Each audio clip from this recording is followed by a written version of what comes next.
और जनहित में अब बात अमेरिका के राष्ट्रपति चुनाव की। कल भारतीय समय के हिसाब से शाम 5:30 बजे से अमेरिका में वोटिंग शुरू हो जाएगी।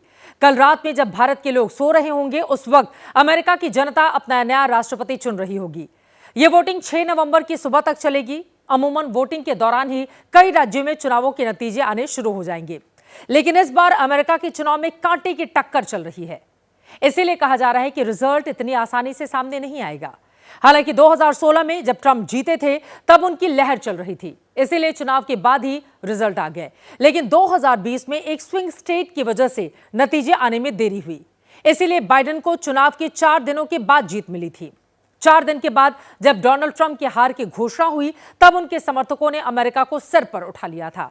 उस दौरान ट्रंप समर्थकों ने खूब हंगामा काटा। इस बार भी आशंका है, अगर चुनाव में हार जीत का अंतर कम रहा तो रिजल्ट आने में देरी हो सकती है। हर बार की तरह इस बार भी सभी की निगाहें स्विंग स्टेट पर टिकी हुई हैं। अमेरिका में 7 स्विंग स्टेट्स अब एक बार फिर से निर्णायक भूमिका में हैं। माना जाता है कि इन स्विंग स्टेट्स में जो जीतेगा, उसके लिए अमेरिका का राष्ट्रपति बनना आसान हो जाएगा। लेकिन अभी तक कोई भी राजनीतिक पंडित ये नहीं बता पाया है कि अमेरिका के स्विंग स्टेट का झुकाव किसकी ओर है। पिछले कई दशकों की तरह इस बार भी मामला क्लियर नजर नहीं आ रहा, और इसीलिए चुनाव के आखिरी दिनों में कमला हैरिस और ट्रंप दोनों ने स्विंग स्टेट जीतने के लिए अपनी पूरी ताकत झोंक दी। अब तक जितने भी सर्वे हुए हैं, उसमें स्विंग स्टेट्स में कांटे की टक्कर दिखाई गई, लेकिन चुनाव से पहले आए एक सर्वे ने सभी को चौंका दिया है।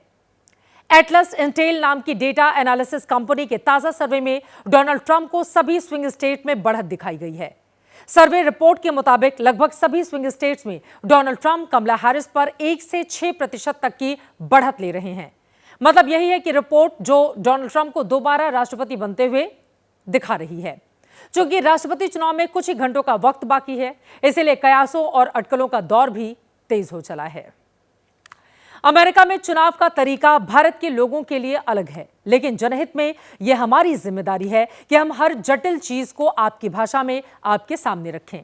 तो लीजिए, अमेरिकी चुनाव के जो रिजल्ट या जिस तरह से चुनाव होने वाले हैं, सरल तरीके से आपको समझाती हुई हमारी इस रिपोर्ट को आप गौर से देखें।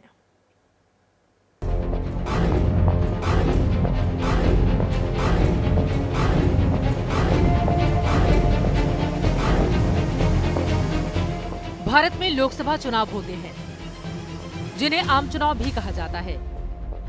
लोकसभा चुनाव के जरिए मतदाता सांसदों को चुनते हैं, और जिस पार्टी या गठबंधन को बहुमत मिलता है, उसी पार्टी या गठबंधन का नेता प्रधानमंत्री बनता है।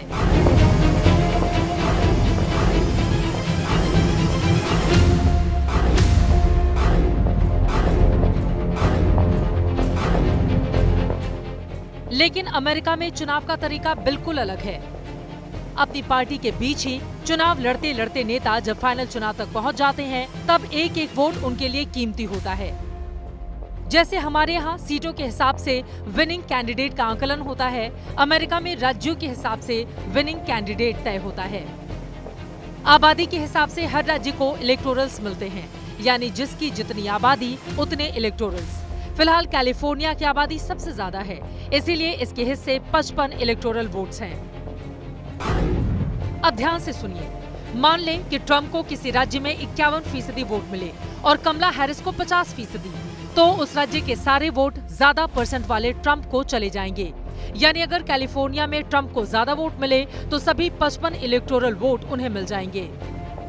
अलग अलग राज्यों के इलेक्टोरल वोट्स और कुछ विशेष वोट्स को मिलाकर कुल 538 इलेक्टोरल वोट्स होते हैं, और जिसे भी इनमें 270 वोट मिलेंगे, वही बनेगा अमेरिका का अगला राष्ट्रपति। अमेरिका में चुनाव के इसी सिस्टम की वजह से हर वोट कीमती होता है, क्योंकि एक एक वोट ही जीत के अंतर को बढ़ाता है। कल होने वाली वोटिंग से पहले दोनों ही पार्टियां एक एक वोटर को साधने में जुटी हुई हैं।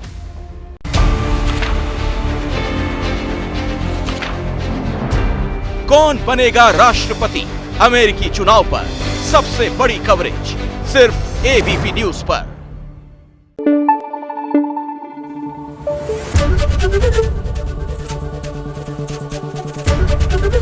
एबीपी न्यूज आपको रखे आगे।